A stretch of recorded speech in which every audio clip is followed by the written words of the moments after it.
Amazing grace, how sweet the sound that saved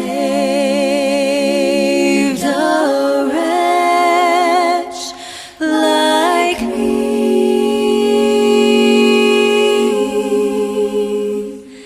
I once was lost, but now I'm found. Was blind, but now I see.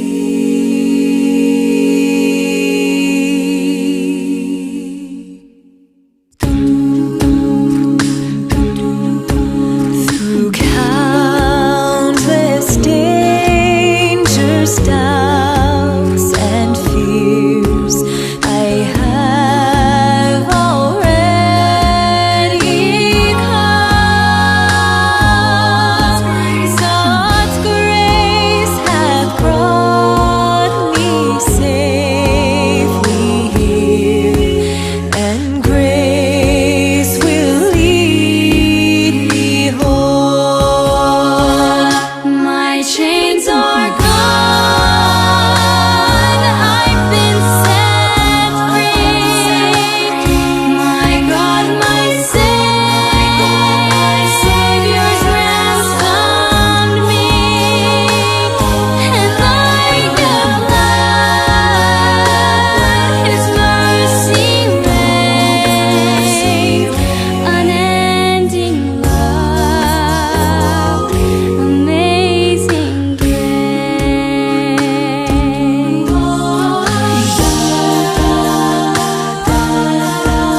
His guiding hand shall be my stay, His strength with me abide.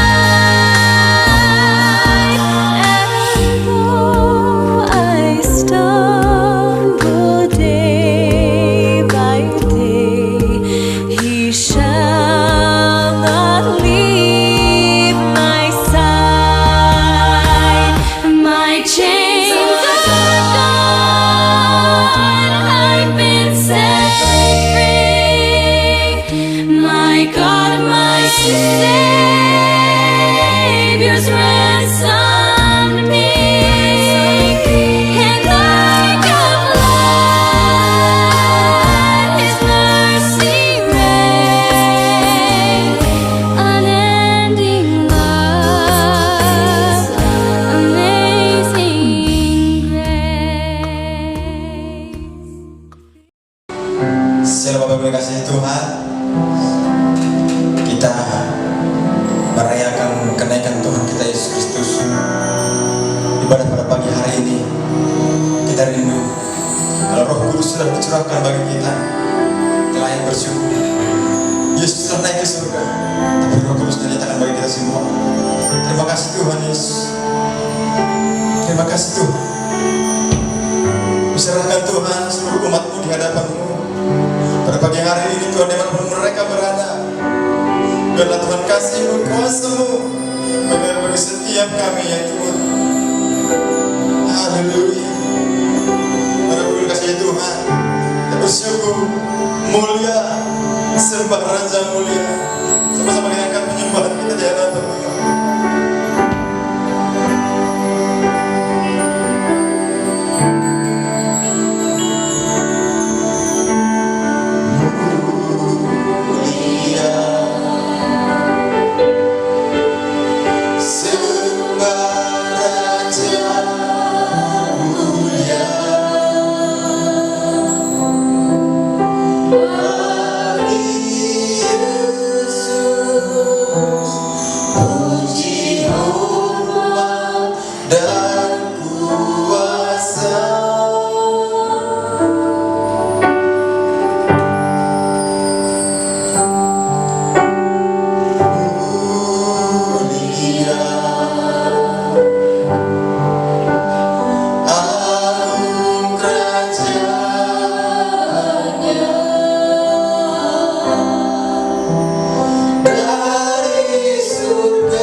akan memuji-muji Allah kita, saatnya kita akan memuji bersorak bagi Allah kita, amin. Karena Allah kita Yesus telah menang atas maut. Mari semua umat Tuhan, kita juga mau menangkan dosa-dosa kita, amin. Haleluya. Dengan pujian kita, kau batu karang yang teguh.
pagi Bapak Ibu yang dikasihi Tuhan.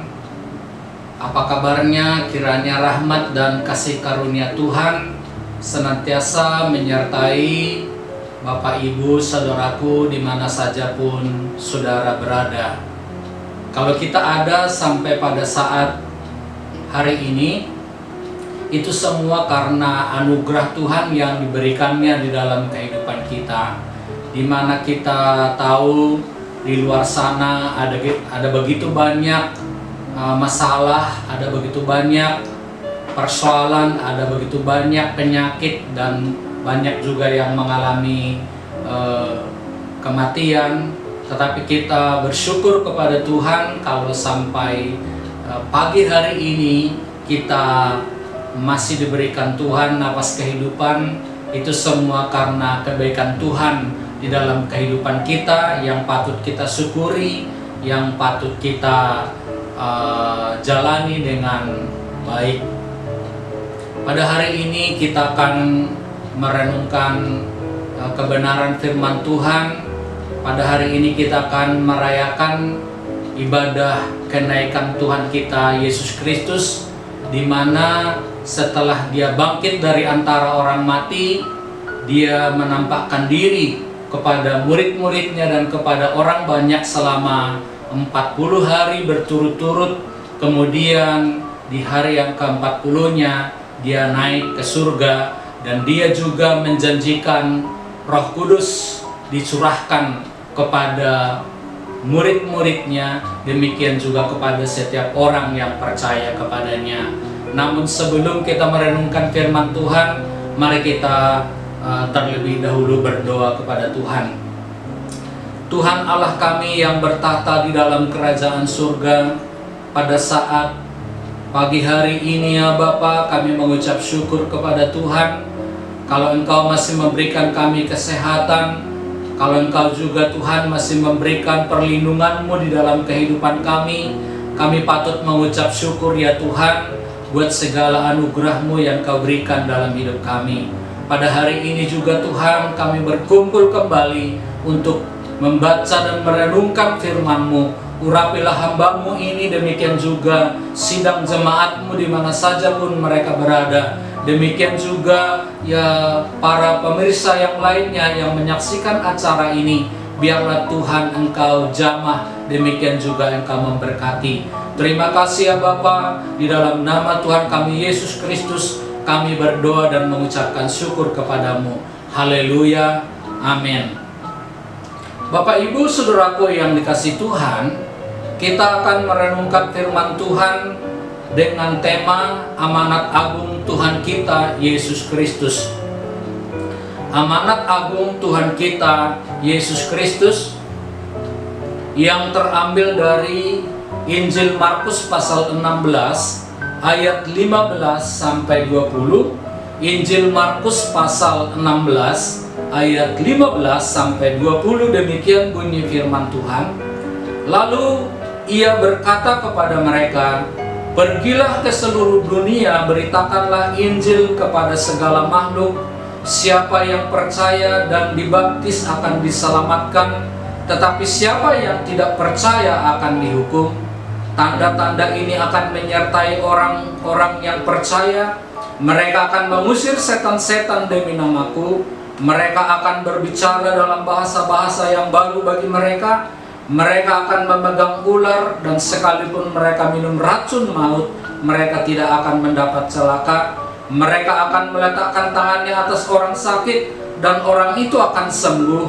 Sesudah Tuhan Yesus berbicara demikian kepada mereka, terangkatlah Ia ke surga, lalu duduk di sebelah kanan Allah. Mereka pun pergilah memberitakan Injil ke segala penjuru, dan Tuhan turut bekerja dan meneguhkan firman itu dengan tanda-tanda yang menyertainya. Yang namanya amanat agung itu adalah hal yang penting, di mana sebelum Tuhan Yesus naik ke surga, Dia mengumpulkan para murid-muridnya dan setiap orang yang percaya kepadanya, dan Dia memberikan suatu pesan kepada murid-muridnya, yaitulah yang disebut dengan amanat agung. Apakah yang dimaksud dengan amanat agung itu? Nanti kita akan merenungkan. Ada 3 hal penting yang mau kita renungkan pada hari ini.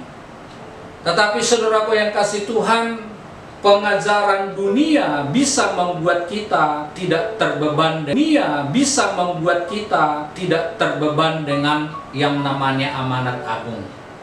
Pengajaran dunia bisa membuat kita tidak terbeban dengan namanya amanat agung Tuhan kita Yesus Kristus. Yang pertama, ajaran semua agama baik. Konsep ajaran semua agama baik membuat orang tidak lagi terbeban untuk memberitakan firman Tuhan. Karena lewat ajaran yang mengatakan bahwa semua agama itu baik, betul bahwa semua agama itu baik, tetapi tidak semua agama itu menjanjikan suatu kebenaran dari firman Tuhan di dalamnya, saudaraku yang kasih Tuhan. Tidak menjanjikan keselamatan. Nah, akibat daripada ajaran pemahaman bahwa semua agama itu baik, membuat orang tidak lagi mau memberitakan Injil, tidak lagi mau memberitakan firman Tuhan, karena pemahamannya bahwa semua agama itu baik. Bahkan ada orang yang mengatakan bahwa sama seperti orang yang mau ke Roma, bisa aja dari Amerika, bisa aja dari Eropa, bisa aja dari Asia, tapi tujuannya adalah sama. Banyak orang yang berkonsep dan mengajarkan ajaran seperti itu bahwa semua agama itu baik.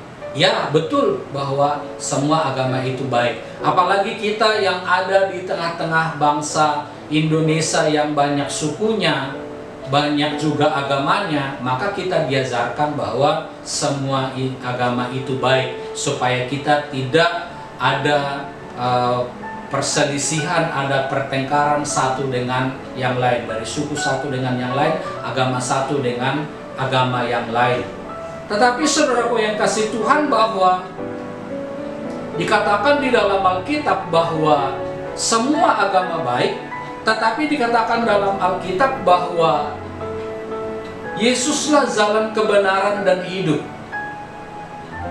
Kemudian setiap orang yang percaya kepadanya tidak binasa, melainkan beroleh hidup yang kekal. Kemudian di dalam Kisah Para Rasul pasal 4 ayat 12, bahwa di bawah kolong langit ini tidak ada nama lain yang diberikan kepada manusia yang dapat menyelamatkannya. Yang dapat menyelamatkannya. Nah, kalau berbicara agama ya udah pasti baik, tetapi tidak semua agama bisa menjanjikan bahwa di dalamnya ada keselamatan. Tetapi di dalam Yesus ada keselamatan. Nah, yang kedua, orang bisa tidak lagi terbeban di dalam memberitakan Injil.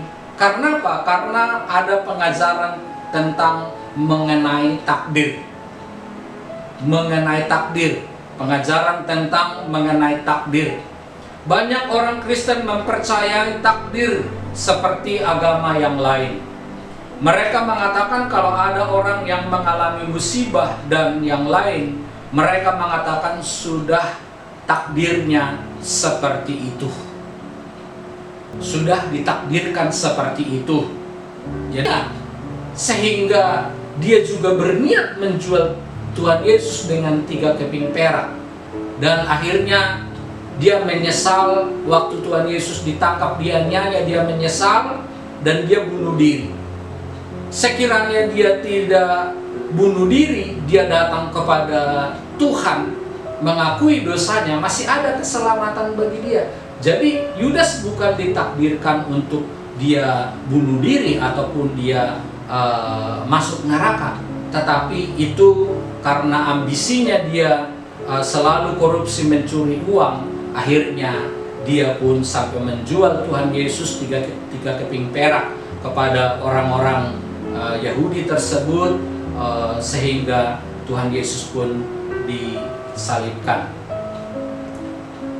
Hal yang ketiga yang membuat orang tidak lagi terbeban untuk memberitakan amanat agung Tuhan kita Yesus Kristus adalah pemahaman yang salah.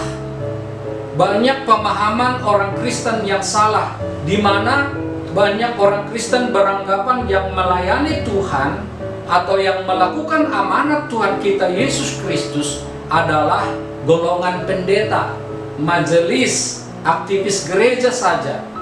Jemaat beranggapan cukup berpangku tangan saja dan mendukung saja dalam doa, dalam dana untuk pemberitaan Injil, melakukan amanat agung Tuhan kita Yesus Kristus.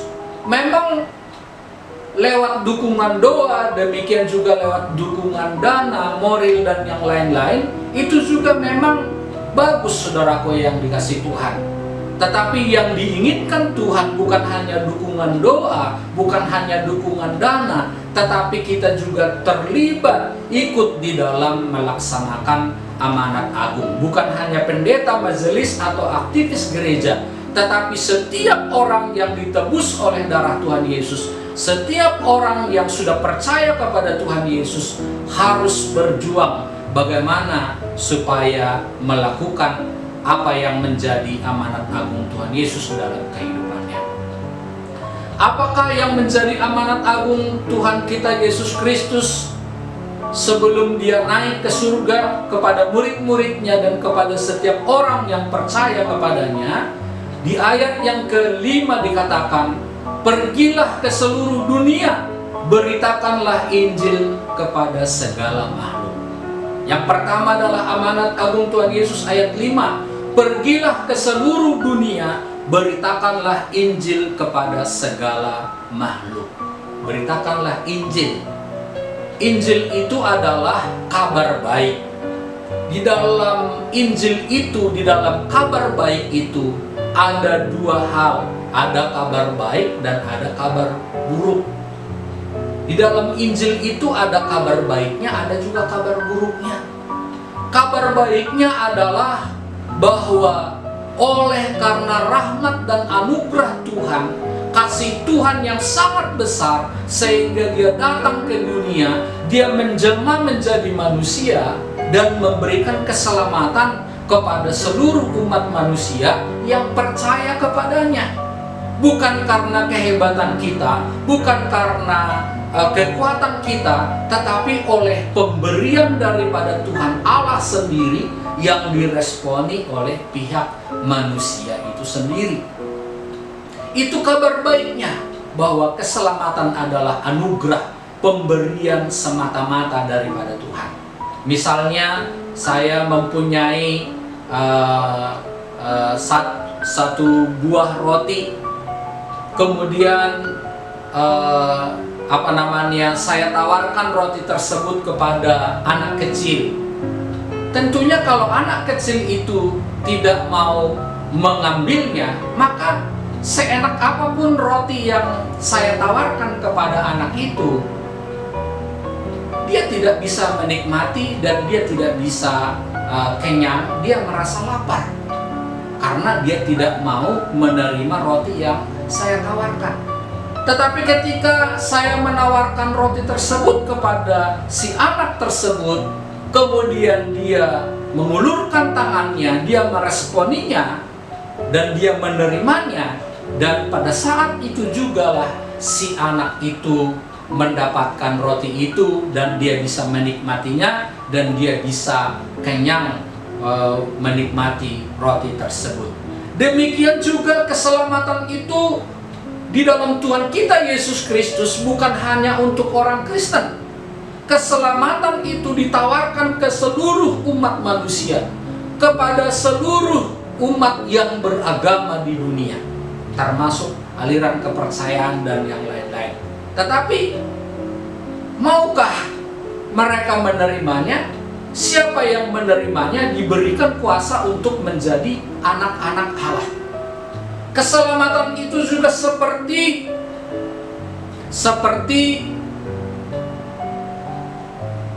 seorang nelayan atau dua orang nelayan di laut, kemudian perahu mereka tenggelam, perahu mereka terbalik dan mau tenggelam, dan tiba-tiba kapal yang besar lewat dan mereka melihat ada dua nelayan yang terbalik perahunya dan mereka mau menyelamatkannya.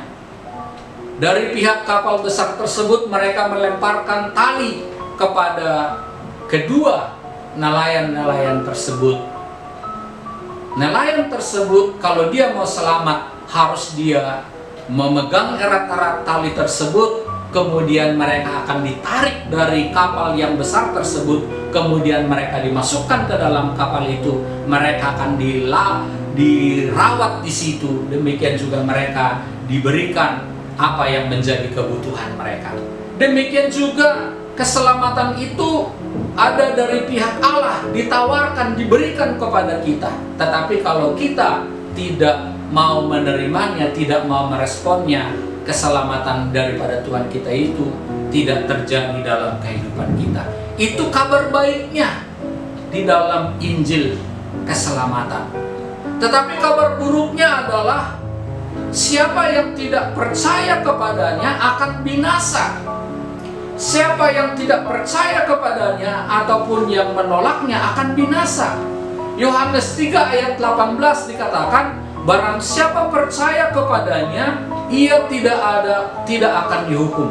Barang siapa tidak percaya, ia telah berada di bawah hukuman, sebab ia tidak percaya dalam nama Anak Tunggal Allah.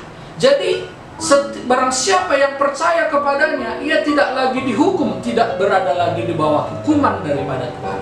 Tetapi barang siapa yang tidak percaya kepada Tuhan kita Yesus Kristus yang sudah ditetapkan oleh Allah di surga untuk juru selamat manusia, dia masih berada di dalam hukuman. Tuhan masih sabar menunggu dia sampai nanti dia akhir hidupnya, dia mau menerima Isa Al-Masih atau Tuhan Yesus atau tidak. Kalau tidak, dia tetap apa yang menjadi dosanya tetap dia berdosa. Kan tidak seorang pun yang bisa masuk ke dalam kerajaan surga kalau dia berdosa. Nah, hanya yang bisa menebus dosa adalah Tuhan kita Yesus Kristus, di mana dia mati di kayu salib untuk menebus dosa kita. Memberitakan Injil bukan pilihan, Bapak Ibu, saudaraku yang kasih Tuhan. Pilihan itu artinya, ya boleh saya memberitakan Injil, tetapi tidak apa-apa. Memberitakan Injil bukan pilihan, tetapi memberitakan Injil merupakan kewajiban bagi setiap orang yang percaya kepadanya. Memberitakan firman Tuhan merupakan suatu kewajiban bagi kita orang yang percaya kepadanya. Karena itu adalah amanat agung Tuhan kita Yesus Kristus. Hanya bisa saja sekarang kita belum berani memberitakan Injil. Hanya sekarang mungkin kita belum sempat memberitakan Injil. Tetapi selama kita hidup di muka bumi ini, harus kita bisa memberitakan Injil. Harus kita belajar bagaimana kita bisa memberitakan Injil. Karena memberitakan Injil itu sama dengan seperti kita kewajiban bekerja. Memberitakan Injil sama seperti kewajiban kita melaksanakan pekerjaan. Di mana kalau kita tidak bekerja, kita tidak bisa makan. Kita akan kurus dan kita akan mati kelaparan kalau kita tidak mau bekerja. Nah, memberitakan Injil juga suatu kewajiban yang diinginkan oleh Tuhan bagi setiap orang yang percaya kepadanya. Kalau kita tidak memberitakan Injil, siapa yang kita beritakan? Apakah ego kita? Iblis? Tentunya tidak. Yang kita beritakan adalah bukan ego kita, bukan diri kita, tetapi Tuhan kita Yesus Kristus. Memberitakan Injil merupakan tugas penting bagi setiap orang yang percaya kepadanya. Pemberitaan Injil jangan dipahami kita seperti pemberita Injil yang luar biasa. Mereka berani memberitakan Injil di mobil, di bis-bis, di terminal, di pasar-pasar, di jalan raya, di lampu merah. Ya mungkin kita tidak berani seperti orang-orang pilihan Tuhan yang khusus memberitakan Injil seperti itu. Tetapi kita bisa memberitakan Injil lewat kesaksian hidup kita. Memberitakan Injil lewat kesaksian hidup kita. Apa yang bisa kita saksikan? Yang kita saksikan misalnya bagaimana kehidupan kita sebelum mengenal Tuhan. Dulu kita orang berdosa, kita jahat, kita tidak karu-karuan dalam kehidupannya. Tetapi setelah kita menerima Tuhan Yesus, hidup kita berubah, hidup kita diberkati, diberikan sukacita, diberikan pengharapan, diberikan kebenaran, demikian juga diberikan karunia-karunia Tuhan. Itu yang kita saksikan melalui kesaksian hidup. Apa yang kita alami sebelum percaya kepada Tuhan Yesus, dan bagaimana kita percaya kepada Tuhan Yesus, dan apa yang kita alami setelah kita percaya kepada Tuhan Yesus, itu yang kita beritakan kepada orang lain melalui kesaksian hidup. Tetapi memberitakan firman Tuhan juga bisa melalui membangun hubungan, pendekatan kepada sahabat-sahabat kita. Bisa juga melalui kita memberikan perhatian kepada dia. Bisa juga karena kita berdoa kuasa terus untuk dia, dan kita bertanya kepada Roh Kudus, bagaimana caranya ya Roh Kudus supaya saya bisa memberitakan Injil kepada dia. Berikan aku keberanian ya Tuhan supaya aku bisa memberitakan Injil kepada dia. Tanpa pergumulan yang serius, Bapak Ibu Saudaraku yang dikasihi Tuhan, tidak mungkin kita bisa melakukan firman Tuhan. Tidak mungkin bisa kita memberitakan firman Tuhan. Untuk satu pekerjaan saja kalau kita tidak sungguh-sungguh, kita akan gagal di dalam pekerjaan kita. Kita gagal di dalam usaha atau dalam bisnis kita. Apalagi untuk mengerjakan hal-hal yang sifatnya rohani, itu lebih berat daripada pekerjaan yang umum yang biasa kita kerjakan. Kalau pekerjaan umum yang seperti office boy misalnya, kita udah biasa nyuci piring, masak, misalnya ngepel, ya bersihin kamar mandi, itu aja pekerjaan setiap hari, itu gampang.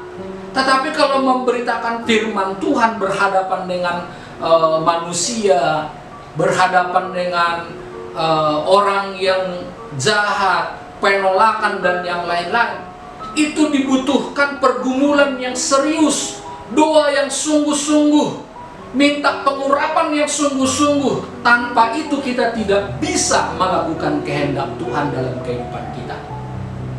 Jangankan untuk memberitakan Injil, untuk melakukan kehendak Tuhan saja, hidup baik, ya kan?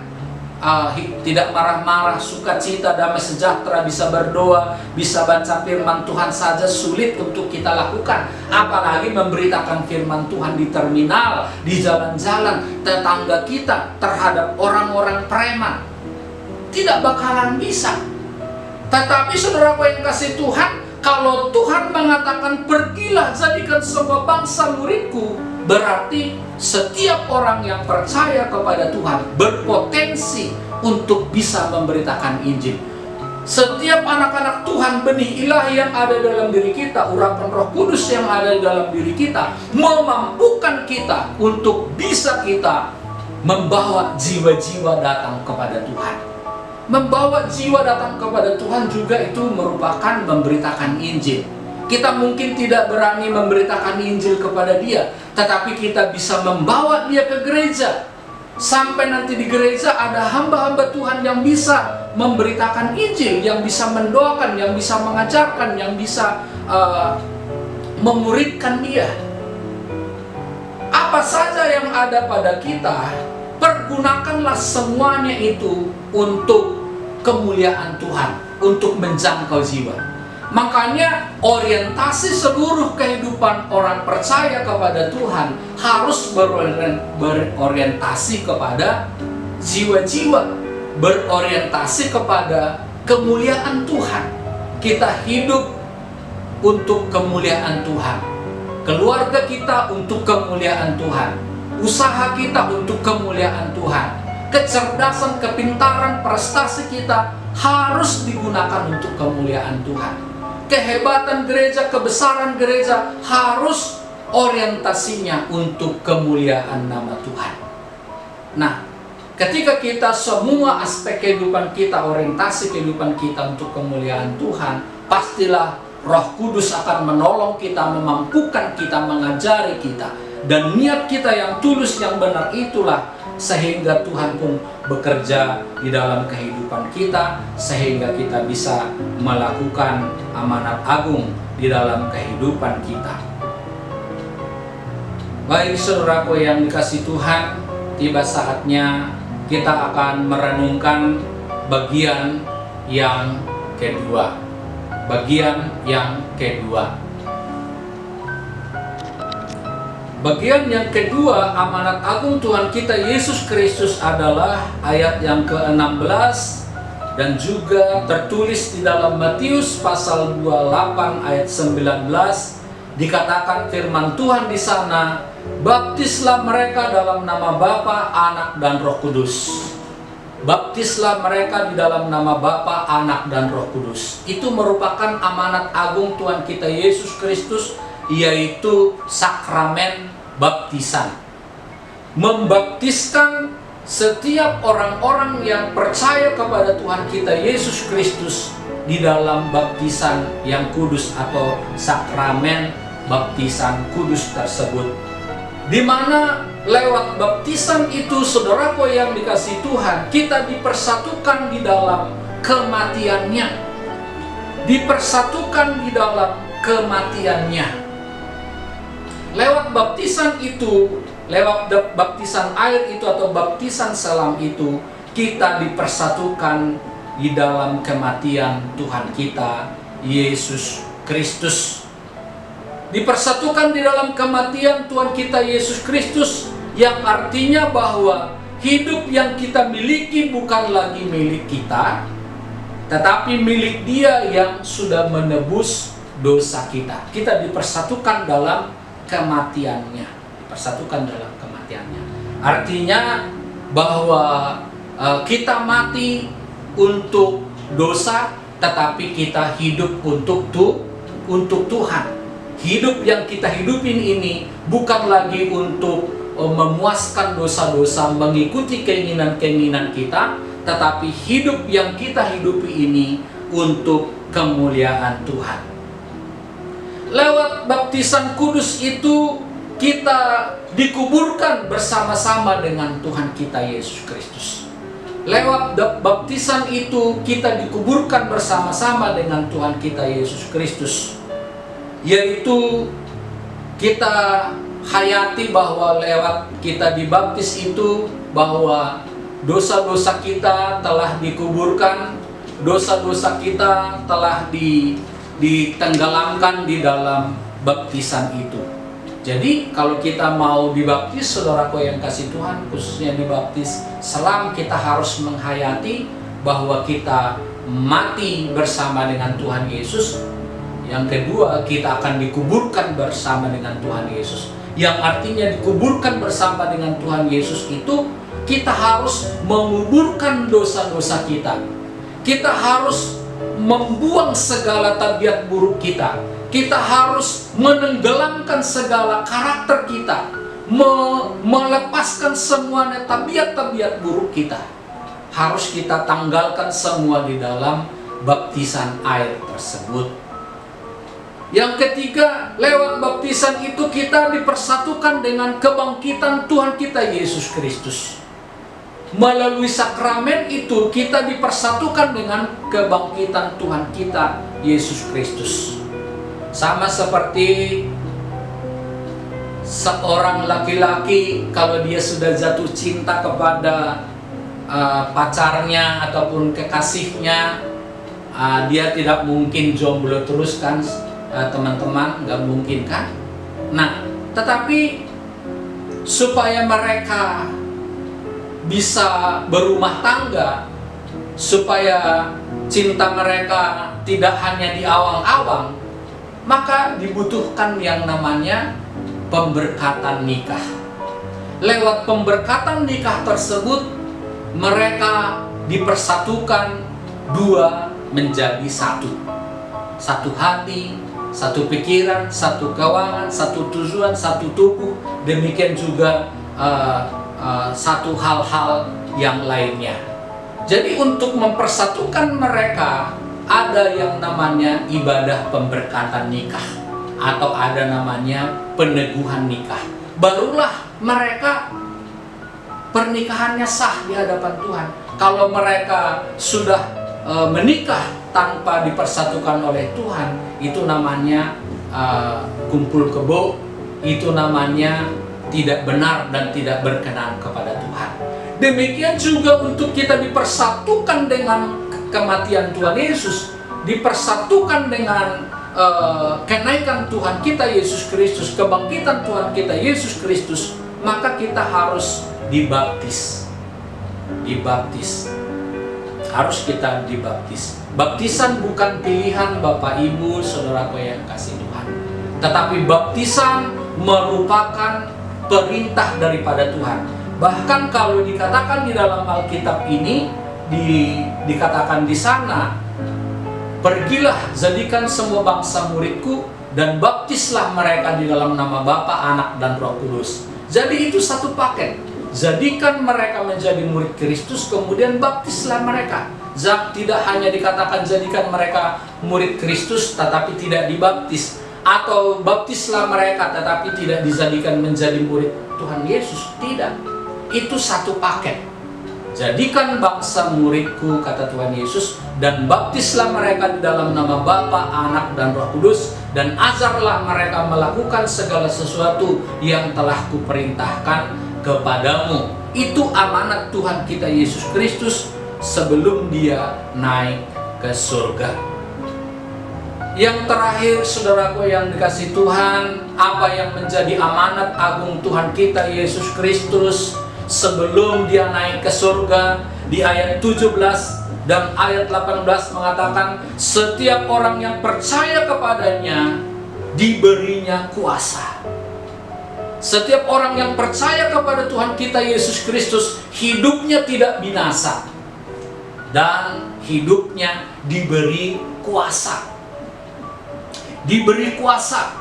Yang pertama dikatakan, setiap orang percaya kepadanya, dibaptis, percaya kepada Tuhan Yesus, hidupnya tidak binasa lagi, melainkan beroleh hidup yang kekal. Yang kedua, ayat 17 dikatakan firman Tuhan, dan tanda-tanda ini akan menyertai orang-orang yang percaya. Mereka akan mengusir setan-setan demi namaku. Mereka akan berbicara dalam bahasa-bahasa yang baru bagi mereka. Mereka akan memegang ular, dan sekalipun mereka minum racun maut, mereka tidak akan mendapat celaka. Mereka akan meletakkan tangannya atas orang sakit, dan orang itu akan sembuh. Ini saudaraku yang kasih Tuhan, sesungguhnya kalau kita benar-benar percaya kepada Tuhan kita Yesus Kristus, kalau kita benar-benar Tuhan Yesus ada di dalam kehidupan kita, pasti kita diberikan kuasa. Pasti kita diberikan kuasa. Kalau orang Kristen ataupun anak-anak Tuhan, atau dia mengatakan anak Tuhan, tetapi tidak ada kuasa di dalam kehidupannya, bisa kekristenannya dipertanyakan. Kuasa itu ada banyak, saudaraku yang kasih Tuhan. Kuasa itu ada banyak. Ya, kuasa itu ada banyak. Dikatakan saudaraku yang kasih Tuhan, tanda-tanda ini akan menyertai setiap orang yang percaya kepada Tuhan kita Yesus Kristus. Yang pertama, mereka akan mengusir setan-setan. Mereka akan mengusir setan-setan. Mengusir setan-setan dikatakan bukan hanya mengusir setan. Mengusir setan-setan berarti sekalipun jumlah setan itu banyak, mengganggu kehidupan kita, mengganggu keluarga kita, mengganggu jiwa-jiwa ataupun orang yang percaya kepada Tuhan, bisa kita mengusirnya. Tidak dikatakan di sini membunuhnya. Setan atau iblis belum bisa kita bunuh, saudaraku yang kasih Tuhan. Kenapa? Karena belum waktunya setan atau roh-roh jahat atau iblis itu, belum waktunya untuk dia dihukum. Tetapi kita bisa mengusirnya.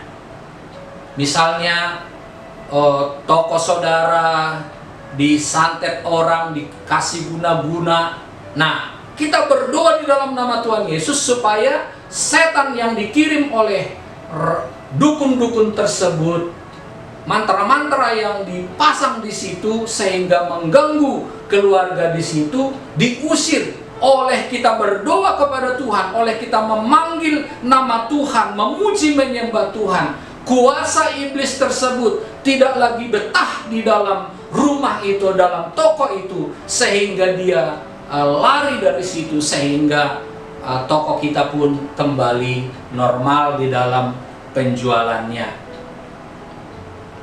Banyak orang, saudaraku yang kasih Tuhan, melihat suatu penglihatan bahwa di daerah-daerah tertentu, misalnya di kota itu banyak perzinahan, banyak perdukunan, banyak pembunuhan, banyak kekerasan, banyak perjudian. Itu ada hamba-hamba Tuhan tertentu, dia melihat suatu penglihatan bahwa di awang-awang di atas daripada kota tersebut ada begitu banyak kuasa-kuasa kegelapan yang bergentayangan di situ. Karena di mana penduduk di sana banyak sekali melakukan dosa-dosa, sehingga setan, kuasa kegelapan dan roh-roh jahat itu mereka senang dan bergentayangan di situ. Tetapi ada juga suatu penglihatan di dalam atmosfer, di udara, di atas rumah, di atas perkumpulan anak-anak Tuhan yang suka menyembah dan memuji dan memuliakan Tuhan. Kuasa kegelapannya tidak bisa terbang di atasnya, mereka tidak bisa hinggap di atasnya, karena ada pujian penyembahan, ada doa, ada belajar firman Tuhan dari tempat tersebut, sehingga kuasa kegelapan tidak betah, tidak bisa kuat bertahan di situ, apalagi dia bermanifestasi di situ, tidak mungkin. Nah, karena itu saudaraku yang dikasih Tuhan, dikatakan dalam firman Tuhan, setiap orang yang percaya kepadanya diberinya kuasa untuk mengusir setan-setan, dikatakan di dalam Alkitab ini. Ya, mengusir kuasa-kuasa gelapan. Kemudian juga dikatakan kita akan menerima bahasa-bahasa yang baru di dalam kehidupan kita.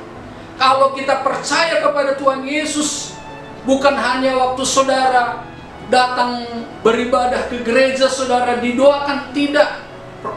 Roh Kudus tidak hanya hadir pada waktu seperti itu, tetapi setiap kita yang rindu, yang haus akan Tuhan, yang percaya kepada Tuhan melalui membaca firman Tuhan, pujian penyembahan yang mendalam, dan kita berdoa kepada Tuhan, dan pada saat itu juga saudara di rumah saudara bisa menerima kuasa, ya, menerima lawatan daripada Tuhan, sehingga saudara bisa menerima bahasa-bahasa baru, yaitu bahasa roh, yang tadinya kita kaku menjadi tidak kaku, yang tadinya kita tidak bisa bernyanyi menjadi bisa, yang tadinya kita tidak bisa menyembah Tuhan menjadi bisa, yang tadinya mulut kita hanya komat kamit untuk mengutuki orang lain, bersungut-sungut, tetapi setelah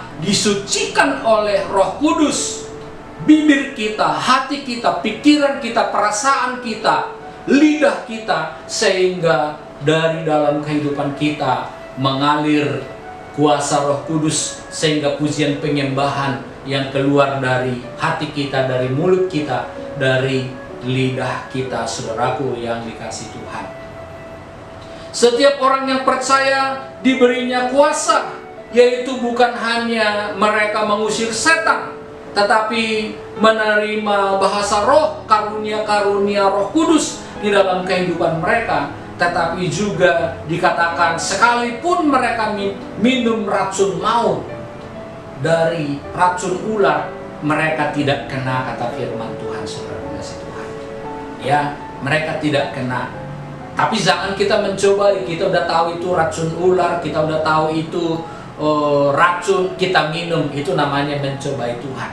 Tetapi kalau kita tidak tahu dan kita berdoa kepada Tuhan, pasti perlindungan Tuhan di dalam kehidupan kita. Contohnya Rasul Paulus, saudara pengasih Tuhan, ketika dia ditawan dan dia mau diadili di Roma, dan di pulau itu dia waktu mereka terdampar kapalnya, dan di pulau itu mereka kedinginan dan mereka mau membuat api. Dari seluk belukar tersebut ada seekor ular beludak dan mematuk tangan daripada Rasul Paulus, menggigit tangannya dan menempel di tangannya dan dia mengebaskannya. Orang-orang di sana mereka mengatakan bahwa Rasul Paulus sebentar lagi akan mati. Tetapi Rasul Paulus tidak ada mengalami pengaruh apa-apapun, sehingga orang-orang yang tawanan itu yang mau dibawa ke Roma tersebut, penduduk-penduduk di Malta itu, mereka mengatakan Rasul Paulus adalah dewa yang berasal daripada Tuhan, sehingga mereka mengasihi Rasul Paulus, mereka sayang sama Rasul Paulus, dan mereka mendengarkan berita firman yang disampaikan oleh Rasul Paulus, sehingga Rasul Paulus menjadi pemimpin rohani bagi narapidana yang mau dibawa ke Roma tersebut. Demikian juga bagi penduduk-penduduk yang ada di Pulau Malta tersebut. Kemudian juga yang terakhir, mereka meletakkan tangan atas orang-orang sakit, dan orang-orang sakit itu pun menjadi sembuh. Mereka meletakkan setiap orang yang percaya kepada Tuhan, yang diurapi Tuhan, yang dibaptis dengan Roh Kudus, yang diberikan Roh Kudus karunia dalam kehidupan kita, dikatakan mereka meletakkan tangan atas orang sakit itu pun akan menjadi sembuh. Nah, saudaraku yang kasih Tuhan, itulah amanat agung yang diberikan Tuhan kita Yesus Kristus sebelum dia naik ke surga. Dikatakan di dalam Matius pasal 28 bahwa segala kuasa di bumi dan segala kuasa yang ada di surga telah diberikan kepadaku. Karena itu pergilah, jadikan semua bangsa muridku, baptislah mereka di dalam nama Bapa, Anak, dan Roh Kudus, dan percayalah kepadaku bahwa aku akan menyertai kamu sampai kepada akhir zaman. Nah, biarlah saudaraku yang kasih Tuhan, lewat perenungan kebenaran firman Tuhan ini, biarlah kita bergumul bagaimana supaya kita bisa membawa jiwa datang kepada Tuhan, bagaimana supaya kita bisa memberitakan firman Tuhan, dan kita bergumul juga kepada Tuhan supaya kita diberikan kuasa karunia-karunia yang berasal daripada Tuhan, sehingga kita dimampukan, kita diberikan perlengkapan rohani untuk memberitakan Injil dan melayani jiwa-jiwa yang dipercayakan Tuhan dalam kehidupan kita. Haleluya, haleluya. Mari saudaraku yang dikasih Tuhan, di mana saja pun saudara berada, sidang jemaat Tuhan, dan biarlah melalui kebaktian kenaikan Tuhan kita Yesus Kristus ini, biarlah kita dikuatkan iman percaya kita, diluruskan hati kita, sehingga kita melakukan apa yang menjadi perintah Tuhan di dalam kehidupan kita. Kalau kita belum bisa sekarang, bergumullah supaya kita dimampukan untuk melakukan firman Tuhan, supaya selama kita ada di muka bumi ini, kita memberikan sesuatu buah kepada Tuhan di dalam kehidupan kita. Oh haleluya, terima kasih ya Tuhan Allah kami yang ada di dalam kerajaan surga. Engkau adalah Tuhan Allah kami yang menciptakan langit dan bumi. Dan ketika kami berdosa, Engkau datang ke dunia, menjelma menjadi manusia. Engkau menebus dosa-dosa kami di kayu salib. Engkau memberitakan firman-Mu kepada kami supaya kami hidup di dalam kebenaran firman-Mu. Dan ketika Engkau naik ke surga, Engkau mencurahkan Roh Kudus, membaptis para murid-murid-Mu, membaptis setiap orang yang percaya kepada Tuhan Yesus dengan kuasa Roh Kudus, sehingga kami diberikan kemampuan, keberanian, buah-buah roh karunia rohani, supaya itu menjadi perlengkapan senjata dalam kehidupan kami, di dalam mengikuti Engkau, di dalam melayani jiwa-jiwa yang ada di muka bumi ini ya Tuhan. Terima kasih Tuhan, berkatilah kami dan urapilah kami, supaya kami berlaku setia kepada Tuhan. Sidang jemaat yang dikasihi Tuhan, mari kita angkatlah tangan kita dan terimalah berkat daripada Tuhan. Kasih karunia dari Allah Bapa di surga, keselamatan dari Tuhan kita Yesus Kristus, persekutuan dan damai sejahtera daripada Roh Kudus senantiasa menyertai dalam kehidupan kita sampai Dia datang menjemput kita pada hari Maranatha. Tuhan Allah pasti senantiasa menyertai dan memberkati dalam hidup kita. Dalam nama Tuhan Yesus, turunlah berkat-berkat samura raya, berkat-berkat rohani, jasmani, materi, Engkau limpahkan kepada kami semuanya. Dalam nama Tuhan Yesus kami berdoa dan mengucapkan syukur kepadamu. Haleluya. Semua kita yang percaya mengatakan amin. Baik Bapak Ibu Saudaraku yang kasih Tuhan, terima kasih buat waktunya. Biarlah kita senantiasa setia di dalam masa-masa COVID-19 ini. Biarlah kita bertumbuh melalui media seperti ini, media online. Biarlah kita bisa bertumbuh.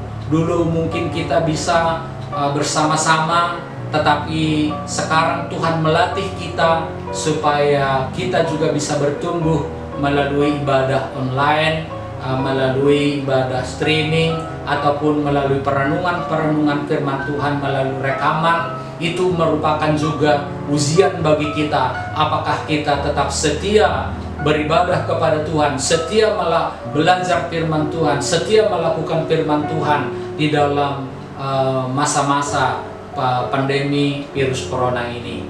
Biarlah doa kami senantiasa menopang Bapak Ibu, dan biarlah Tuhan senantiasa membuka tingkap surga untuk memberkati saudara. Dalam nama Yesus, amin.